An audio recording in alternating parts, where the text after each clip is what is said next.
Hey folks, SEAC retired John Wayne Troxell here. Welcome back to another episode of Leader Talk. I hope everybody had a very Merry Christmas and, was able to spend time with their families and everything. On this episode here, I want to talk about national security and what it means to be a nation. And without national security, how can you be a nation? And when we talk about things in our homeland right here now, the United States of America, there's a lot of contentious issues that go on.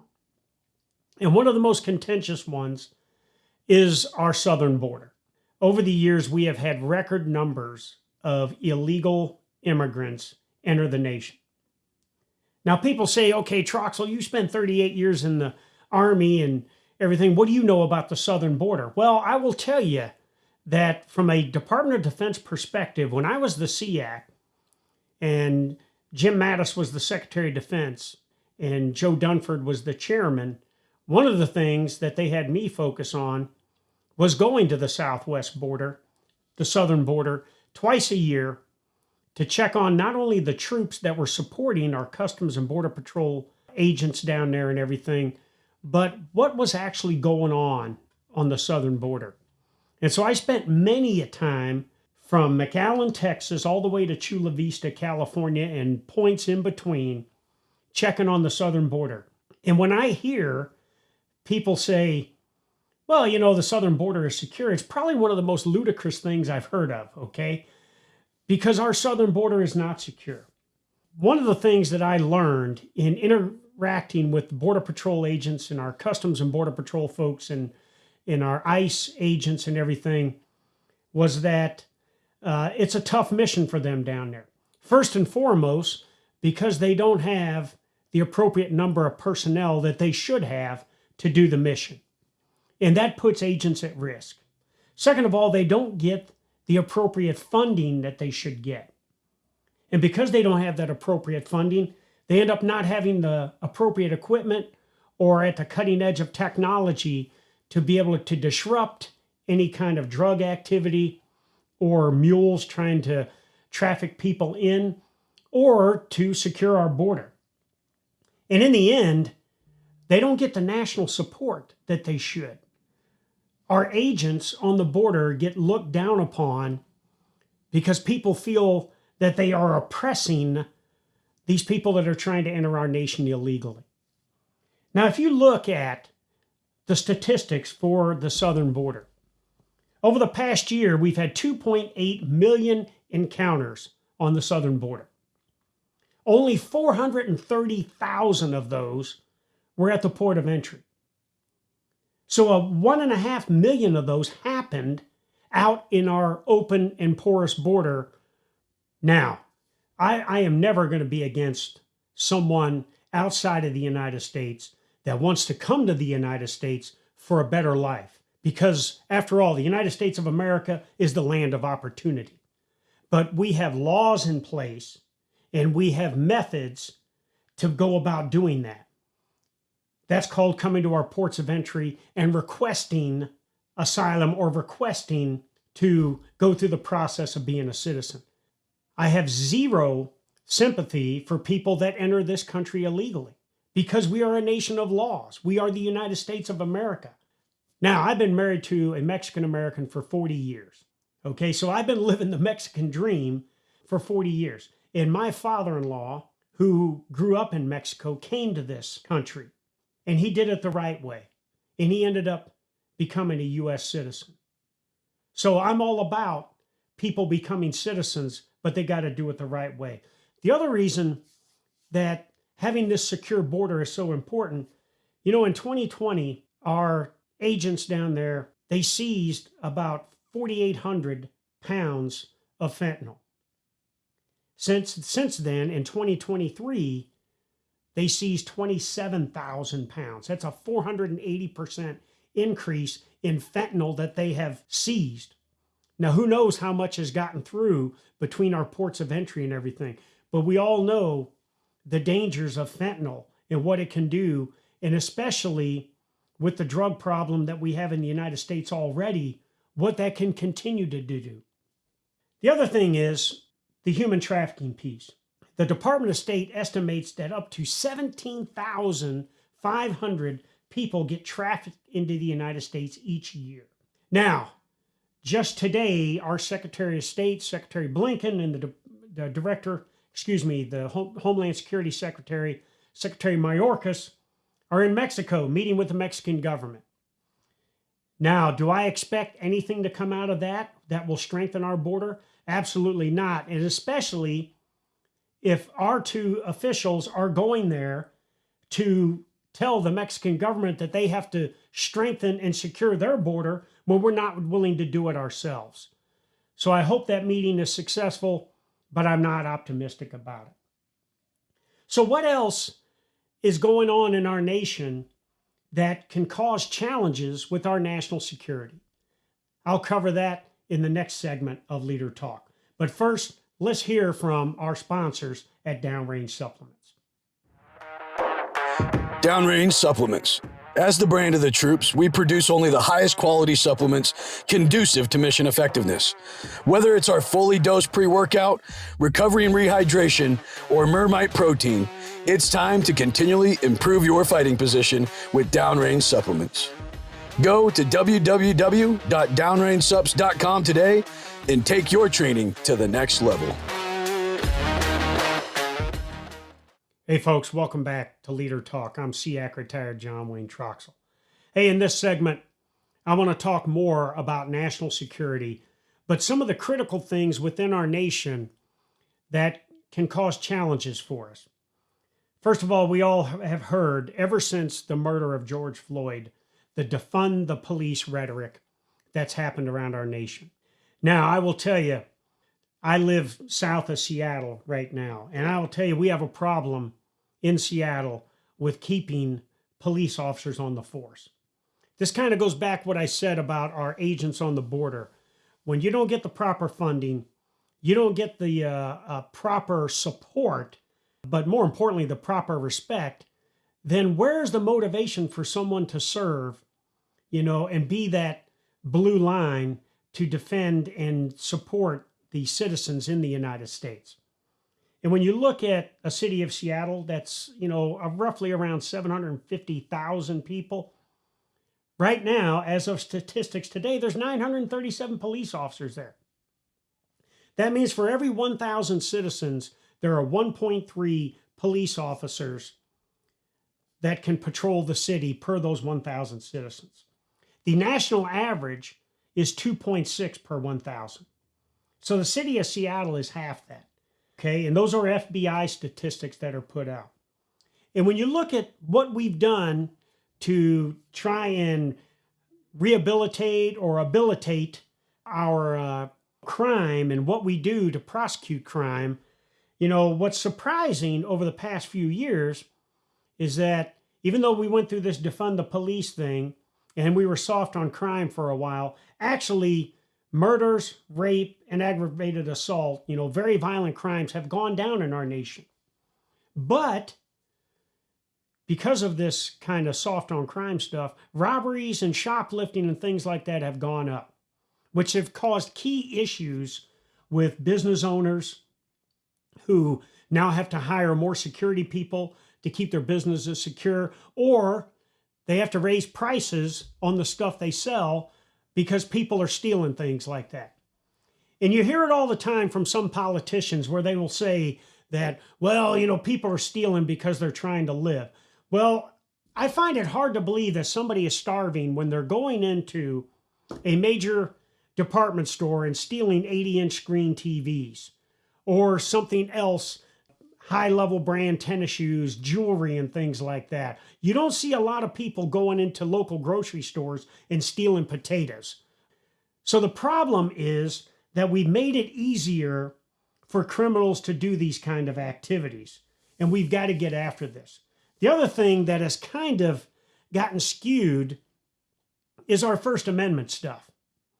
Now, in Troxell's opinion, everybody has the right to protest peacefully. Meaning, if you want to go out and say there is something wrong and you want to demonstrate against it by signs or something and trying to bring attention to something, I'm all for that. But when that starts affecting other Americans' lives, then in Troxell's opinion, it's not peaceful anymore. And we all saw through the unrest of 20 and over the past few years and recently with what's going on in Israel, and now all of a sudden across the nation, you see these pro-Palestinian and even pro-Hamas protests. They aren't very peaceful. When it disrupts the average citizen's life, it's not a peaceful protest, ladies and gentlemen.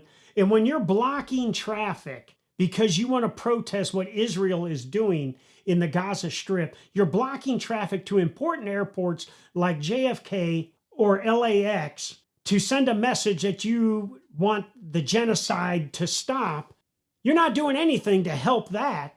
You're doing more to disrupt other people's lives, especially during the holiday season, who are just either trying to go to work to support their families, or they're trying to spend time with their families by traveling. It does no good. The same thing with trying to block ports, where a lot of our trade comes into our naval ports, in California or here in the state of Washington or wherever. People disrupting international trade coming through. That does nothing to solve the problem. It makes more problems where we can't get basic goods and services to the American citizens. Hey, I'm all for championing a solution to solve a problem where people may be being underrepresented or being oppressed. But when we do it just to do it, it does nothing, and it promotes victimization more than it does championism. And what we need more is people champion solutions to solve issues within our nation and being a part of that solution instead of being the problem or creating other problems. It might make you feel good out there disrupting people going to work, but it does nothing to solve the problem, and it creates more problems. And ultimately, it can lead to some very pissed off Americans that treat you in a not very respectful way. People talk all the time about the January 6th incident and Capitol Hill. And in Troxell's opinion, that was a very embarrassing day for our country. Whether it was an insurrection, whether it was a riot, or whatever it was, a lot of Americans went there that were upset because they felt that the election was being stolen. But the bottom line, that was an embarrassing day when those Americans went on to Capitol Hill and did what they did. And it's been made a big deal here recently where, the FBI can look at somebody's ear, just a picture of somebody's ear that was at Capitol Hill on January 6th, and they can find that person because of the technology they have and everything. But when the unrest of 20, and you talk about the 100 Nights of Violence in Portland or the Chop Chaz Zone in Seattle, which was an illegal annexation of 6 blocks of a major city to include the East Precinct Police Station, and our elected officials like the mayor saying that it was going to be a summer of love when it wasn't a summer of love. Ultimately, because there was no law enforcement there was no first responders allowed to go into that annexed area. Pretty soon, violence started occurring, drug use started happening, and ultimately 3 teenagers were killed in the Chop Chaz Zone. And when you look across the nation with the unrest, that the deaths and injuries that occurred, a big deal was not made about it in Washington, D.C. The bottom line when it comes to our national security, ladies and gentlemen, is we can't have a slanted playing field in terms of what violence we are going to prosecute and what violence we are going to say is because of social justice. Violence is violence, and whether it's left wing or right wing, it's all wrong. And we as a nation have to condemn it, and we have to prosecute it. The other thing I will talk to you about is that the American dream is still alive. The pursuit of happiness exists for the citizens of the United States. And if you enter this country legally, you have the opportunity to come in and have a better life for you and your family and generations of your family. But I hear it all the time. America is not one of the best countries, and the American dream is not alive and everything. And they tell me things like, well, there's countries in Europe like Sweden, Norway, and Denmark that do a much better job of taking care of their citizens. Okay, well, let's look at this from an ethnicity, a demographic breakdown. Sweden, Denmark, and Norway are 90% Caucasian. So that means 90% of the people that, some perceive have it better than the United States are white people that are being taken care of. When you look at the ethnic breakdown in the United States, by population, the United States of America has the broadest ethnicity by population. Now, there's others, language and other parts of ethnicity in there in other countries like Peru that have a bigger, diverse population. But by population in general, the United States has it better. 58% of our population is Caucasian. The other 42% are minorities. About 19% Hispanic, 14% African American, 6% Asian, and then, Native American, Pacific Islanders, and others make up the rest. And then somebody even had the gall to tell me, well, South Korea does better at, in taking care of their citizens than the United States of America.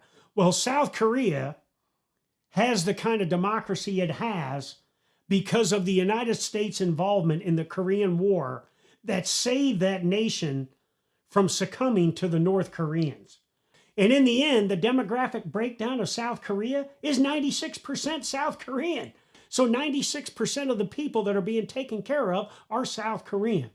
My point in all of this is the United States of America provides opportunity to a more diverse audience than any other nation on the planet. Don't get me wrong, we aren't perfect. There are other things we have to do to get after racism and extremism and other things, and extremism of all kinds that I talked about earlier, whether it's left wing or right wing. But no other nation by ethnicity does a better job for its citizens across that ethnicity than the United States of America. Now let's also talk about international incidents that are happening at home that have an effect. In February of 2023, the Chinese sent a balloon across the United States. Now, whether it was a lost balloon, whether it was a reconnaissance balloon or an intelligence balloon, or whether it was Mary Poppins on a worldwide tour, the bottom line is this balloon entered our U.S. airspace across the Aleutian Islands. And it made a cross-country trip all the way across the nation, and we did nothing. Now, a guy that spent 38 years defending this country abroad, in Troxell's opinion, and knowing the Chinese like I know them from my duties as the SEAC and visiting that country and everything, this was a test of what the United States response would be for a benign kind of item like a balloon coming into the country. Because we did nothing until it exited off South Carolina, and then we finally shot it down, and then our senior leadership in Washington, D.C. grandstanded about shooting it down after it had traversed all the way across the nation, that sent a message to Communist China. So what would be next if the Communist China tried to do something to our nation? Now, the good news about that is, our great Americans in the state of Arkansas, who are NASCAR fans and were drinking their Busch Light beer and had their Mossberg 500 shotguns out, were throwing beer bottles at this thing and shooting when it was 30,000 feet in the air. What that told John Wayne Troxell was that if something does enter this country and it is looking to do harm to our nation, that there will be 300 million Americans, maybe drunk, but having their weapons out, that will be defending our sovereign territory. That was the good news about that for me. But here's the other thing about Communist China. They own 380,000 acres in the United States. Now, there's a lot of nations that own land in the United States, but Communist China owns 380,000 acres. Someone that we call is our number one pacing challenge in our national defense strategy. The other thing is the Communist Chinese Party's Ministry of Public Security has attempted to set up police stations in the United States, and most recently in Boston, where two of their agents tried to set up a shadow police station. Why were they trying to do this? To take U.S. land and to get after, setting up their own police stations? Well, if you want to read a good book about this, it's The 100-Year Marathon by Michael Pillsbury, and it talks about how the Chinese started in 1949, and by 2049, They want to be the number one global power and replace us as the number one global power. So then, the last part of this segment is the international kind of stuff. I've kind of talked about this before, so I'm just going to hit it. Obviously, China as our pacing challenge, we're going to have to continue to do things that will allow us to compete with this nation across the elements of national power. We're going to have to be able to respond to any kind of crisis and ultimately be able to fight and win. Not only communist China, but Russia as well. Now, I mentioned before in episodes, the Russian bear has had its nose bloodied in Ukraine. But let there be no doubt, they have economic power and they have nuclear weapons that will still cause them to be a threat to us. And then North Korea, Kim Jong-un is still trying to develop a nuclear weapon. He's got a nuclear weapon. He's got intercontinental ballistic missiles. But does he have the necessary re-entry vehicle that he can put on that ICBM with that nuclear weapon that will allow it to get through the atmosphere and have devastating effects on the continental United States? Let there be no doubt, he's going to continue to try to do that as he continues to be a player around, not just globally, but around the world. And then Iran, I talked extensively about them, number one state sponsor of terrorism. Their proxies are conducting attacks not only in Israel, but across the Middle East.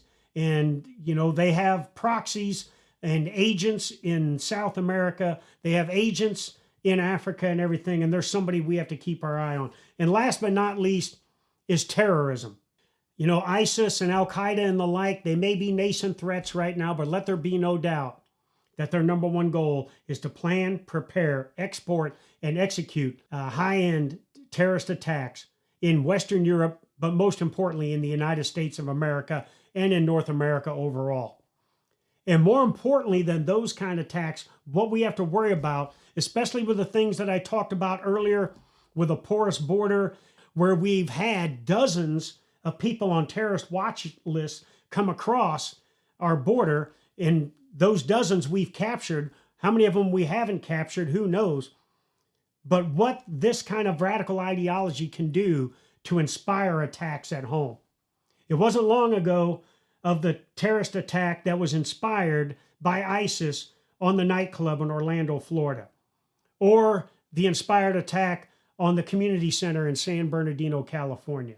These are things we also have to have a strong military, we have to have strong national defense policies, and we have to have strong partnerships and alliances to make sure that our interests, as well as those of our partners and allies, are strong across the world. A daunting task, but we're the United States of America, and we can get after it. Okay, let's take a break. And on the last segment, I want to talk about the bottom line and what we need to get after it. And then I'm going to give my warrior shout out to a very special warrior. Before that, let's hear again from our partners at Downrange Supplements.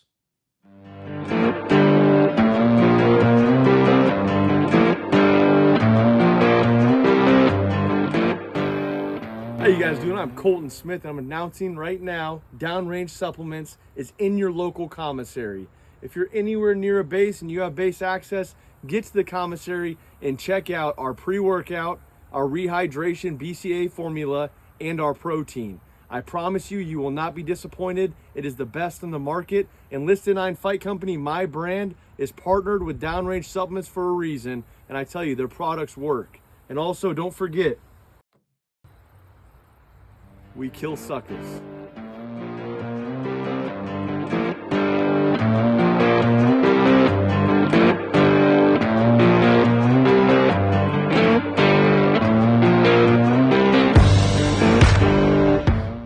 Hey folks, welcome back to our final segment here of Leader Talk. I'm SEAC retired John Wayne Troxell. We've been talking about national security and why it's the most important thing for a nation and why we shouldn't take it for granted and everything. And I've talked about issues in the earlier segments, our border, our southern border especially. I talked about things domestically with defund the police and soft on crime, stuff like that. And I just, in the last segment, kind of talked about international kind of things. So what's the bottom line and how do we get after this? First and foremost, we got to get away from this political polarization within our country. None of this is helping. And it seems to me that our elected officials on Capitol Hill want to continue to point fingers at each other. And what we need is more bipartisan efforts to come up with solutions to keep our country safe. And don't get me wrong, there are some great recommendations that come out, but there's always somebody or some entity that wants to say, nope, that's not good enough, or no, we want to go a different direction. Second of all, our commander-in-chief has got to stop criticizing people that don't agree with him. Much respect to our President of the United States. He is the leader of the free world. But you do nothing to help yourself, but more importantly, help this nation by criticizing people that disagree with you. We have to do better, Mr. President.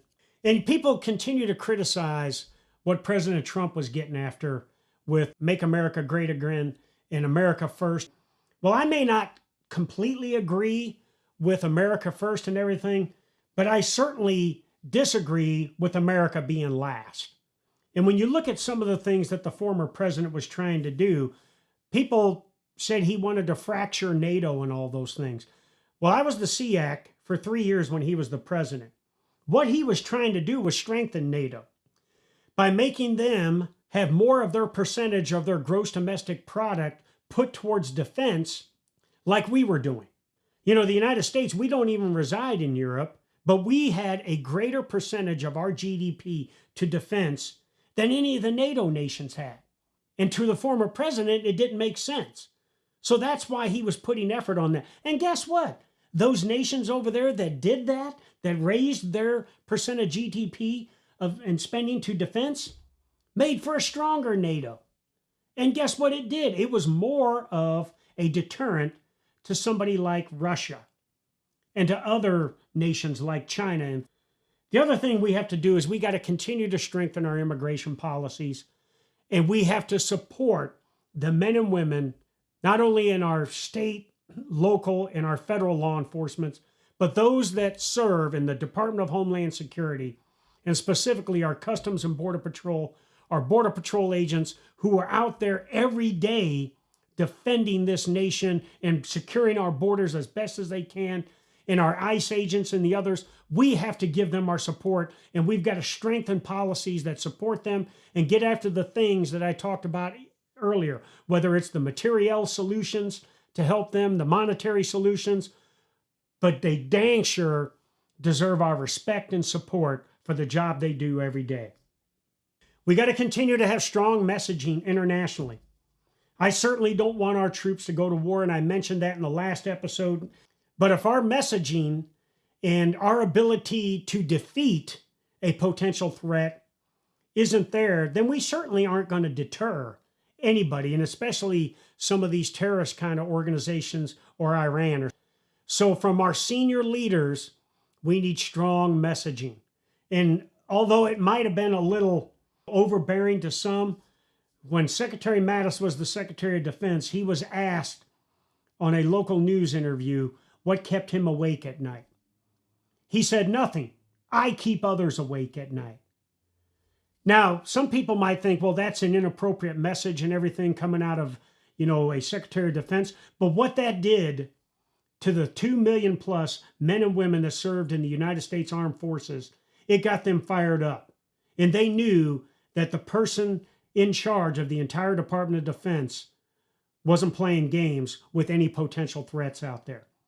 That's not a hit on our current Secretary of Defense. I highly respect Lloyd Austin. I served under Lloyd Austin, and I think he is doing a great job. But across our nation, we need better messaging that will not only fuel and pump up the troops and our law enforcement and first responders, but also send messages to potential adversaries that they better think twice about taking a shot at the United States of America.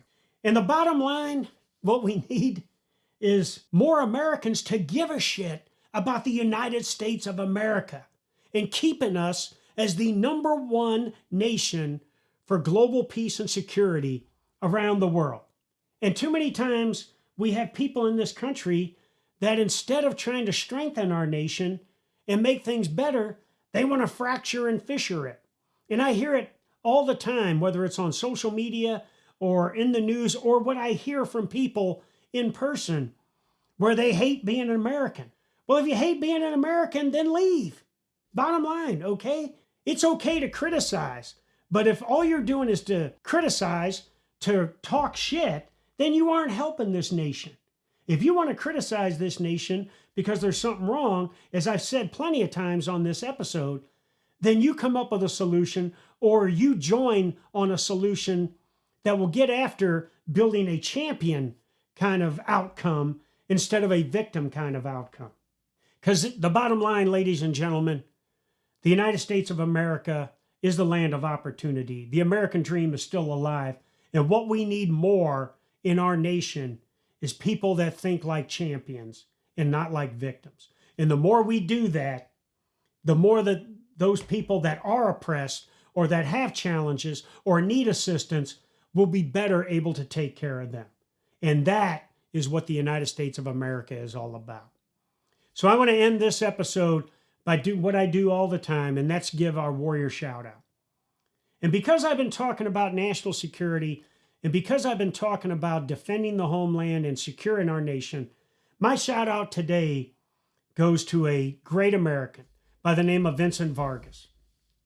Vincent Vargas is a veteran of the United States military, a former Army Ranger who served in combat in Iraq and Afghanistan, came home, left the military, and went on a journey as a member of the Border Patrol. Starting off as an agent in the Border Patrol, he eventually went on to be part of a Border Patrol Special Operations Unit, the Search, Trauma, and Rescue Team. And he participated in some spectacular operations as a member of that team. One that comes to mind is when the two prisoners escaped from Clinton Correctional Facility in Dannemora, New York, and were on the run for 23 days. He supported that operation that ended up capturing one of them and killing the other. And that person, Vincent Vargas, just wrote a book. It's called Borderline, Defending the Home Front. And from a guy that served my nation for 38 years and to a guy that has served both abroad and at home, serving our nation, my warrior shout out goes to Vincent Vargas today. God bless you, brother. Keep pounding and keep doing what you're doing. And you can pick up his book at your Barnes & Nobles, on Amazon, or on his website. So that does it for today on Leader Talk by SEAC retired John Wayne Troxell. Give a shout out to our sponsors again, Downrange Supplements. Go to downrangesups.com and get a look at our supplement line that can help in your journey to a healthier lifestyle. Also, don't forget my book, Surrender or Die, Reflections of a Combat Leader, available on Amazon, also available on my website, pmehard.com. Don't forget to go to our YouTube page and subscribe to our page so you can watch every episode there. And you'll also get a lot out of going to our website where you can get a free look at our quarterly leadership magazine known as Leader Talk Today.